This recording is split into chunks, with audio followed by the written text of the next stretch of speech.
孙玉，我爸接到郑老师电话，说长安受伤了。他在哪里啊？你在哪？我来找你。好，我等你。爸，咱们走吧。哎，玉，爸爸不能陪你去了，而且等你回来的时候，爸爸可能已经不在了。你又要离开我们了？啊，不是，我跟你妈妈说，我要做你的榜样，所以我决定去自首。宝贝，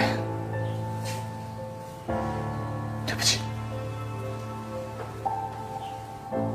爸，对不起，宝贝，爸爸说好要陪你的，对不起。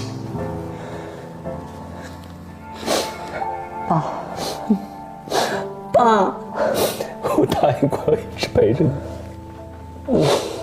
你做的决定是对的。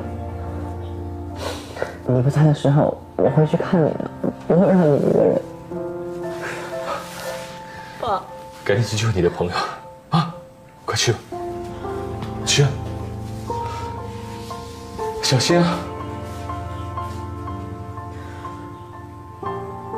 爸，